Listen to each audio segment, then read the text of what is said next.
just take this into little intel. And as I welcome everybody continuing to listen back into the call, let me just say it this way. And I'll cover this first because of where Bob's located and where a lot of our listeners, we have a lot of listeners in Florida. We have had, the largest state that has currency holders, especially Dinar and Dong from the old days, but the largest state that has currency holders is Florida. It's a major player in this whole thing. Number two is Texas. Number three is Georgia. It's either a tie between Georgia is either ahead of California or California is ahead of Georgia. So there's your first four states in terms of population, in terms of people that have currency. All right. So they're very aware of this, of course. They know every state. They've ranked every state. So let me say this.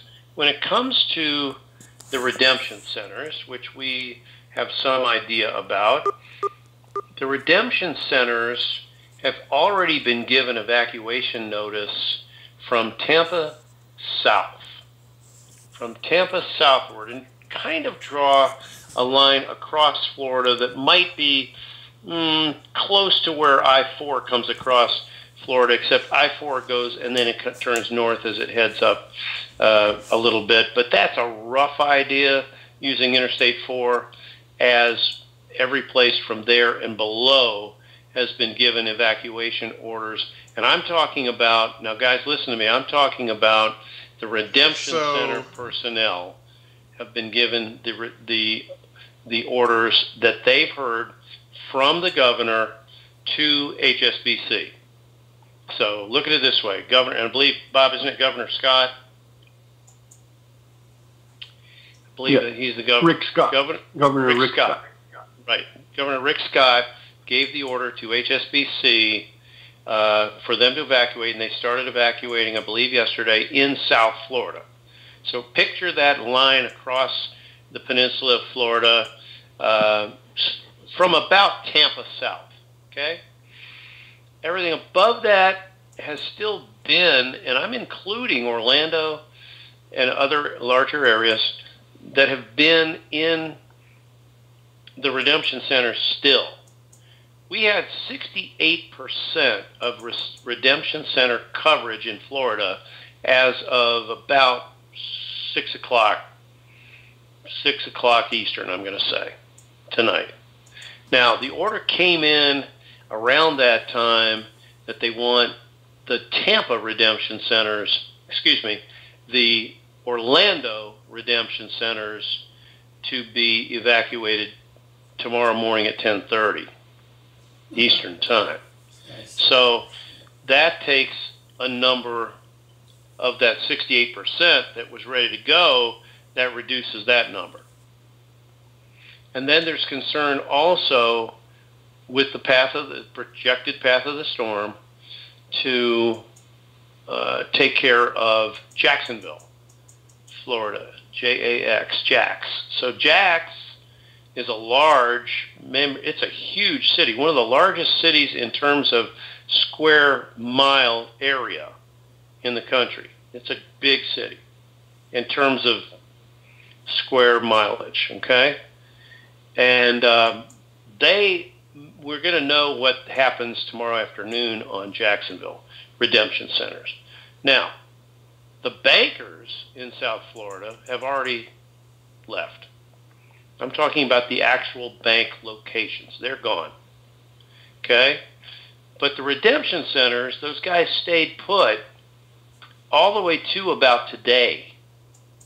And they just started evacuating those in South Florida, and like I said, from about Tampa south. Now, that 68% that we had earlier may be lower. It may be significantly lower if we lose Orlando and if we lose Jacksonville, meaning if those get evacuated tomorrow. We think that Orlando has been asked to evacuate at 10:30 in the morning. And I think Jax is up in the air, like I said, as far as we know, as far as tomorrow afternoon. Now, your question is the same as mine. Does that matter? Could we go without half of Florida? I'm going to say it's possible. I don't know. I mean, I can't speak it yes or no definitively right now. You would look at the situation and say, man, there ain't no way. It ain't happening, Bruce. It's not going to happen yet. Not till after the hurricane. You may be right. My logical side would say you're right. But I have been told, you never know. They might surprise us. I'm just going to say they might surprise us. If they don't surprise us, I think we got a good shot at early next week. Monday afternoon, Tuesday-ish, for example. Not saying it, not calling it. I'm just saying that would be the next possible time. Now, that was a little story about Florida and the redemption centers. Okay. Let's talk about Texas for a minute, Louisiana.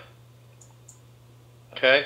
Texas and Louisiana redemption centers were replaced, as I mentioned. We had 12 in Texas and 9 in Louisiana replaced with new locations that, as of yesterday, were all up and running. All of them responded back favorably. We are good to go. We are on target. We are good to go, and we are locked down and ready. So I would say this. The rest of the country is locked down and ready, except for, let's call it, half of Florida. So we'll see what happens. We shall see whether or not this is going to slow it down. I mean, obviously, the path of the storm is kind of laid out where we get a pretty good idea what's going to happen. They do a great job of projecting and doing modeling, and there is a possibility that it could turn, it could change, and it could affect, even if it moves 50 or 100 miles off of that cone, it can dramatically change what the effects of the storm are and where it occurs, whether it's on the very edge of the coast and then goes out to sea after a while, or whether it rides up the coast of Florida into Georgia and the Carolinas, or whether it goes inland a little bit. Okay, and I haven't seen the models closely in the last few hours, so I'm going to watch a little bit tonight and try to keep up with it. But my point is, we love Florida, we love the people of Florida, and we want them to be safe. Now, here's the other side of it. I was thinking about this earlier. If you lived in Florida and you needed to evacuate, would you have the presence of mind to take your currency with you? I sure hope so. I sure hope so. I hope they do. I hope they did. Because they could always travel, and if this thing does go before they get back home, they could do an exchange in another area. They don't have to do it exactly where they live, right? So that's just something I thought of that I knew you guys were probably aware of, but thought I'd mention that. That would be something you would want to take and put in a very safe place in your car or however you left, okay? Now, let's go back to an international perspective and talk about Iraq. Iraq did everything they were supposed to do so far with publishing their budget in the Gazette on Wednesday. That was yesterday, wasn't it? Yeah, yesterday. But they did not do one thing. What do you guess the one thing was they did not do? They had 60 pages of a budget in the Gazette. And yet, for some reason, the rate was not put in the Gazette. The rate of the dinar. Why would that be? Because it's still trading up higher. It's the only reason I can think of. Now, what else is Iraq supposed to do? They need to show that rate internationally, and my understanding is that they will make that Prime Minister Abadi will make an announcement, maybe with Dr. Shabibi, I don't know, but he's supposed to make an announcement on Saturday about the rate of the dinar.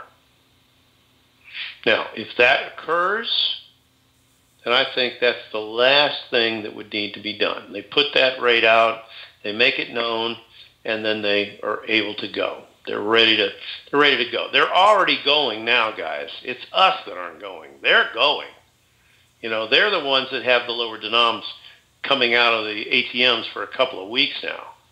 They're the ones that have a new rate, but they also have a rate that's continuing to go up. How do we know that? Because we know people that have the key cards, the new ones, that are actually global MasterCards, that can see the rate again in their account. And they can see that it is moving up higher and higher over the last couple of 3 days. Now, what does it mean for us? Does it mean that other currencies are continuing to trade up? You would be right, sir. You would be right, ma'am. Those other currencies, and there were 23 of them, that were continuing to be traded up until approximately 1:30 this afternoon Eastern Time. And then they stabilized. Those 23, you realize 23 currencies is what? 10.5 or 11% of the total number of currencies that are out in the world. We've got 209 countries. 23 of those currencies represents over 10% of the total. So there are now, are all of these ones that we hold? I think some of them are, yeah. But there's also other currencies that are trading up and some trading down in value from around the world. But they stabilized, and they will stay at that point. I don't know if frozen is the word, but they'll stay at that point until they are exchanged and traded again on the Forex. Whenever that comes up and all of these currencies are seen on the Forex, okay? Because remember, some of these currencies are what we would call exotic currencies, and they're not even traded on the Forex.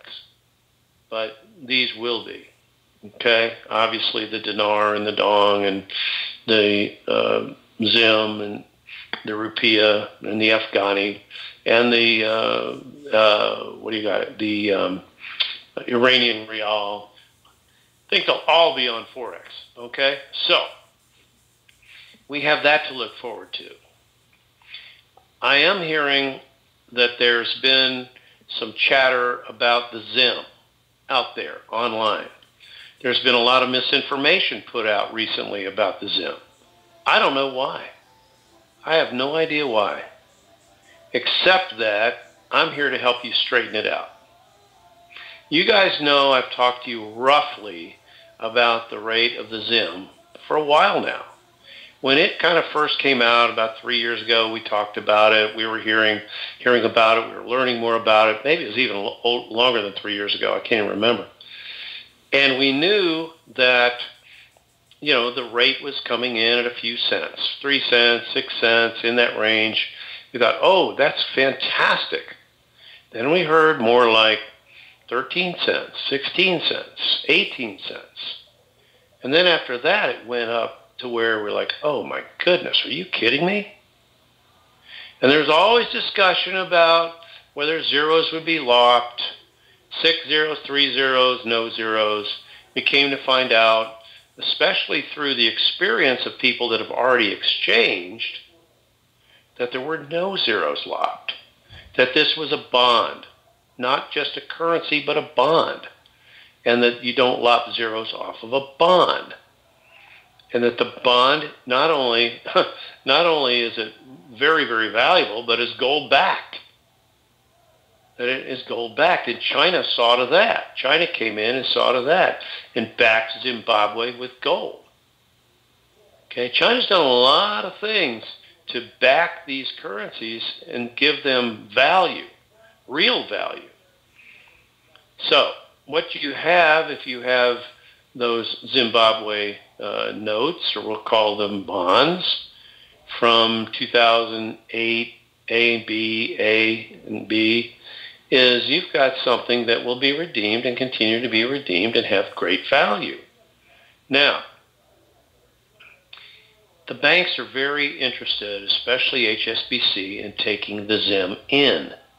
And that's the first thing they'll ask you is, what currency do you have when you call the 800 number to get positioned for an appointment?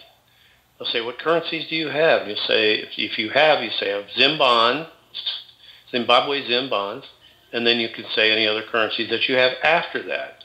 If you mention that, they will direct you to I believe, a live operator that will help you navigate and put your appointment together for a redemption center that is close to you based on your zip code.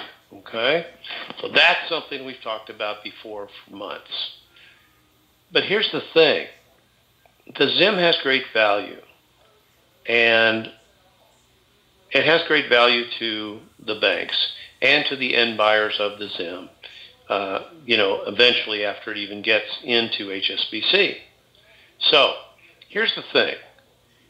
I'm somebody who hasn't really gone deep into rates on the big call because rates change, and I don't want you guys to be misinformed or to think that it's such and such a rate when it's a different rate, and so on. That's one reason. Plus, it's just not right for me to do that. I'm not supposed to do that.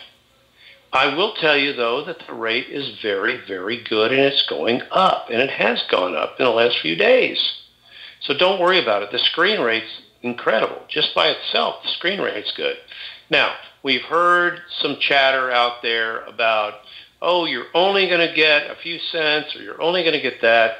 All I can tell you is based on the people that I know of that have exchanged, and I know the rate that they've asked for, I know the rate that they were awarded, okay, that they have been treated very well, and they are very, very wealthy after that fact. And I'm talking about people with 2 notes or 4 notes or 6 notes, not big players, not big players, okay?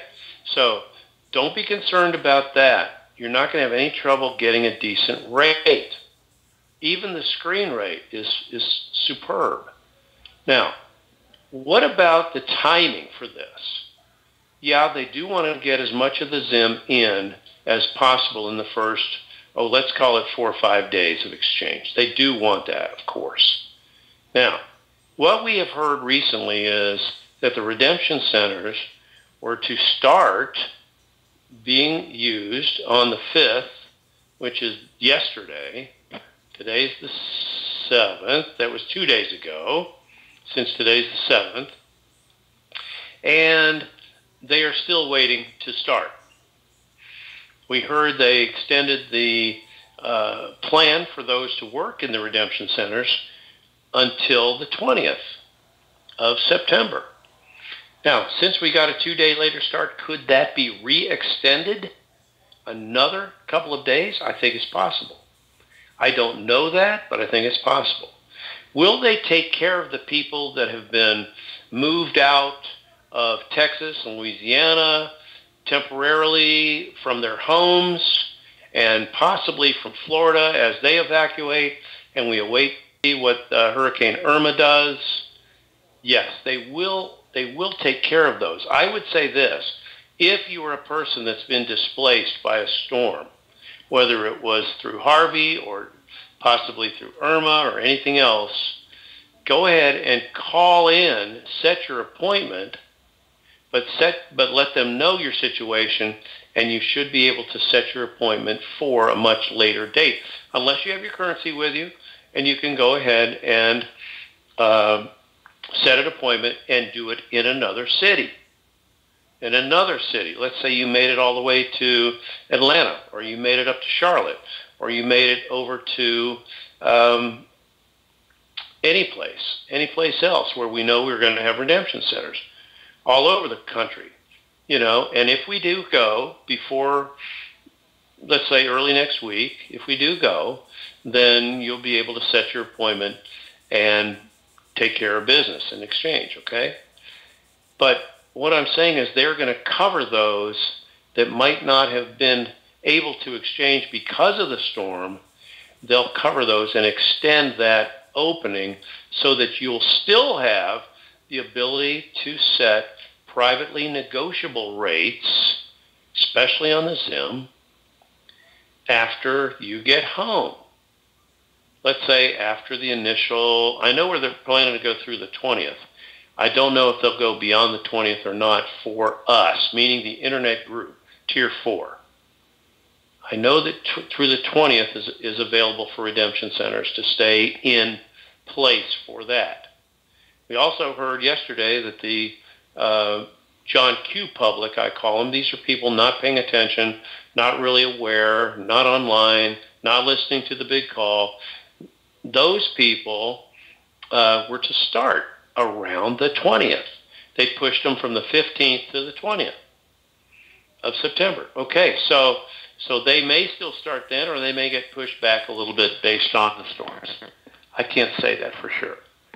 But what I am saying is that you will get a fine rate on the Zim. I'm going to caution you to trust me on this because I'm aware of a number of exchanges that have taken place already. I know what has happened. I know the numbers. I know what people have received. And I know, and these are not part of groups. These are individuals that we would call privates, private individuals. And I know that they have been well compensated for the Zim. I do not look for a major drop. Now, in terms of the John Q public going, let's say starting the 20th, if that's their start date, yes, I think there will be a reduction in the rates. Yes, I do believe that. I can't speak to the 6 zeros or 3 zeros. I don't believe that is the plan. I do not believe they're going to whack zeros off of the Zim. And I do believe that the rates will be substantially lower on Zim. I think we'll have new screen rates on that, on Dinar, on Dong, on all the currencies after the internet group, let's say, goes. We're going to have the ability to privately negotiate our rates. All we need to do is get started. And for those that are listening, which they do to the big call, if we do get started, the sooner rather than later, I know the heart of the listeners of this call. I know that they're not going to be stingy or greedy, and I know that they're going to give to rebuilding Texas and rebuilding Louisiana and rebuilding Florida as it needs it. Okay, because we are thy brother's keeper, and we are interested in lifting all boats with one tide as the tide rises. And that's what we're looking to do with Rebuild America. And we'll get started first with Texas, and then Louisiana. And then listen, don't forget the Caribbean. We'll have a whole section on Rebuild the Caribbean, because poor Barbuda is leveled. Saint Martin, Saint Martin, has been devastated. And I don't even know the rest of the St. Barts and the rest of the Antilles.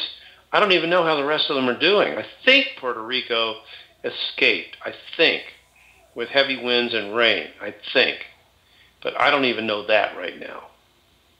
I don't know. I've got to tune in and find out. Maybe Blue Wolf will put out a post telling us what the status of Puerto Rico is, okay? But I know this much. I know the heart of the big call. The sooner we get this started, even if we go without South Florida for now. For now. Okay, but we go. Guys, we'll take care of our brothers and sisters down in Florida. We'll take care of them down in Texas. We'll take care of them down in Louisiana. We will have plenty of funds. We're going to need people. We're going to need personnel to help with the rebuilding process. Money alone just doesn't do it. You think, oh, I'll throw some money at it. I'll cut a check for $1 million. You know, it's more than that. You know, when I went down there for Katrina relief, it was the fact that I was there in person helping, that I was building, that I was clearing with the Bobcat, clearing felled trees that were needed to be moved out. You know, that's what we did, and that's what they're going to continue to need. That Cajun Navy, you know, that helped so beautifully over in Texas. And, you know, Texans are proud, man. They're going to do it, believe me. And it will be rebuilt better. I guarantee it'll be rebuilt better. It's hard to look at probably now, just like damage after Katrina was so devastating to watch and look at. But I know they're going to rebuild it better, and we'll be part of that, okay? Let's see, what else do we know? We know, and I know I'm winding this into the intel, but the other information about what's happening out west, you guys remember we talked about, I think on Tuesday night, we talked about 200,000 of these fines and penalties went out, I believe, and then we had more people that needed to be paid that were SKR'd and core groups and other groups like that needed to be paid. My understanding is they still had yesterday 6 or 7 groupings of 50,000 or more that needed to be paid. And I don't know where we stand on that right now. I don't know how far along they are on that. And that was worldwide, guys. That was globally. Not North America. That was around the world. Okay? So, is there progress being made? Yes.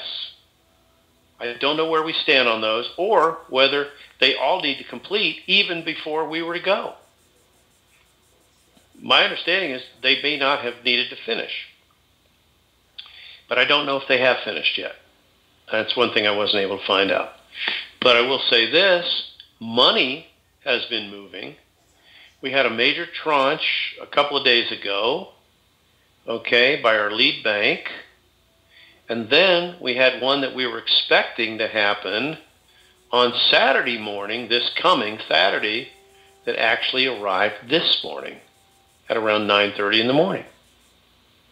And it was a large tranche, and it is used to help cover our exchanges. I'll just say it that way. And it's in place. So a lot of things have moved up, have moved along, have moved ahead for us. And I believe everything that's happening out west is positioned, ready to go. I don't know if they'll pull the trigger yet or not, but I think they're ready in terms of everything that has been accomplished. I believe our gold-backed dollar is just that. Now, it's not announced as gold-backed yet, but my understanding is we've had it gold-backed for about 2.5 weeks. We heard that China's yuan was backed by gold. Certainly, at least the yuan that's used for the purchase of oil. Sort of like a gold-backed oil yuan, if you will. Like a petrodollar, be a petro yuan. I mean, but I can't tell you for sure whether I don't believe they've announced it on the mainstream. Mainstream media doesn't have that yet, I don't believe. And I don't know when that's going to come out. I don't know. Maybe it comes out all at the same time when we talk about our gold-backed currency. I don't know. But I'll tell you this, we're moving forward. Things have happened to move us forward. Don't believe we're going backwards, because we're not. And I'm going to ask a lot of you guys that are reading things on blogs and even listening to other calls to try to pray about using discernment to see whether or not it appears to be real. And I know it's tough because some of you guys like reading certain people, listening to certain people, and other than the big call, I get it. Okay?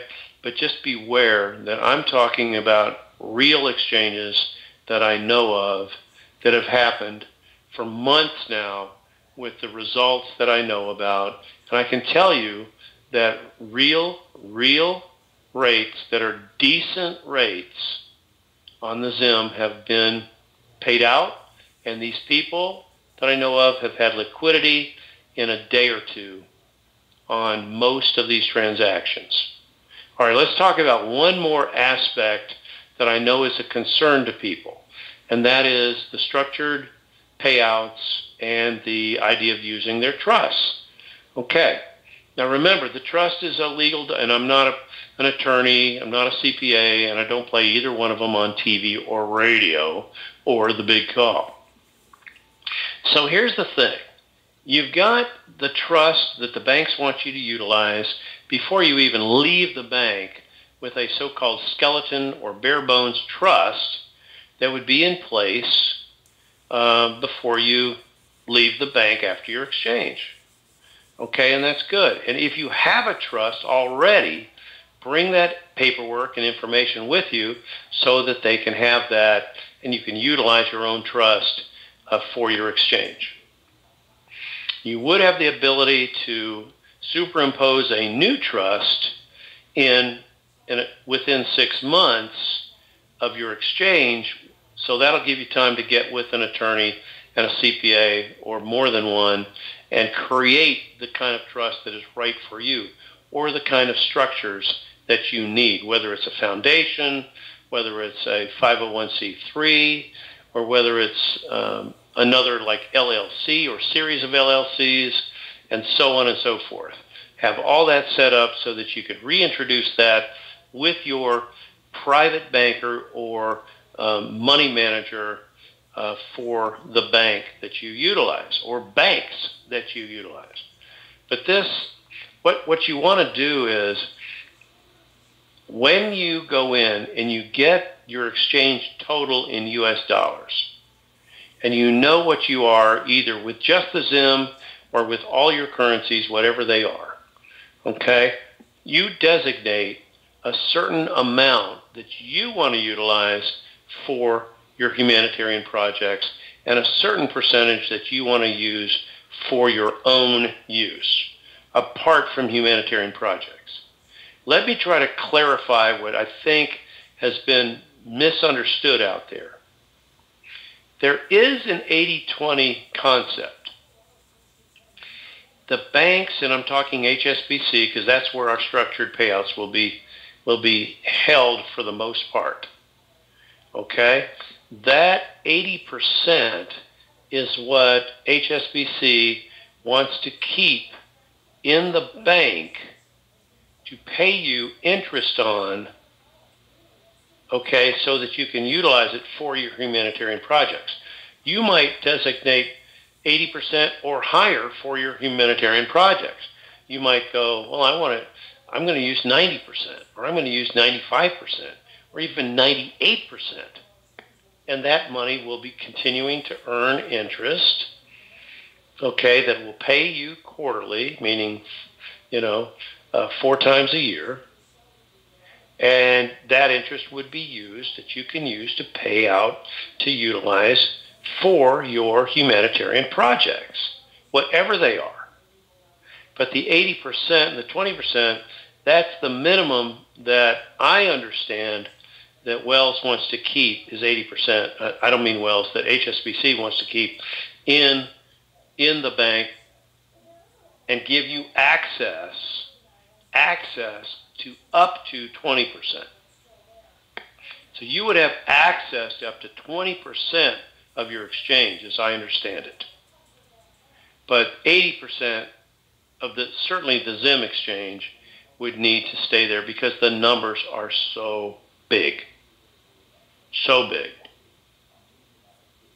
Okay, so all you need to do is figure out, okay, I want to do some projects, and it's going to run this much, and I need this much money in the first 90 days. Let them know that. Let them know if you plan to move any money in the first 90 days to another banking institution or 2 or 3 other banks, whatever you want to do to diversify. That would theoretically, guys, come out of your 20%, what you plan to move. Okay? So keep that in mind. But it doesn't mean that it's hard to describe this because it's a new concept, even for me. Because my understanding is that we do not have to use any percentage of our exchange for humanitarian projects if we chose not to. But they still want to keep 80% of our exchange in the bank for our structured payout. Okay? Now, for me, this is just me, I plan to use my entire Zim exchange for my God account, my humanitarian projects, my ministry, whatever that looks like, okay? Those various things with the Veterans Retreat Network and Veterans Resource Network and, Rebuild America, Rebuild the Caribbean, all of those things. Guys, that's coming out of the God Trust. I'm not tithing 10%. I'm not tithing 20%. I'm using 100% of the Zim for my God account. Okay? I'm just telling you that's how I'm doing it. You guys can do whatever you want. But I'm doing it just because the other is going to be plenty for me. I want to give everything that's in the Zim and the Zim exchange to the rest of the world through employment, through Rebuild America, through the veterans, through hiring veterans, all of those things that we've talked about for, about 3 years or more now. All of that, and you guys just figure it out. Do you want to help me with Rebuild America or Rebuild the Caribbean or Rebuild Central America or whatever you want to call it, Rebuild the World? We'll start with Rebuild America, but we're going to end up rebuilding the world. Okay? So just keep that in mind. Just say, there's a guy named Bruce. He's a little bit crazy, but his heart is right, and he does a thing called the Big Call. I've been listening to it for a while, and he's doing a thing called Rebuild America. And I'm going to help him do part of that because we're going to adopt a city, adopt a town, adopt a community, and we're going to make changes to improve it by rebuilding homes, infrastructure, community centers, schools, clinics, all kinds of things depending on what the town or city needs. We're going to do community gardens. We're going to do aquaponics. We're going to do a lot of things, and we're going to hire a lot of people. We're going to have an apprenticeship program through it. We're going to have more than just that. We're going to have apprenticeships. We're going to have an employment. I never was tired of winning in the past. And I'm not going to get tired of winning now. So, evacuation orders, we do the right thing. We do the right thing. So that's what we need to do.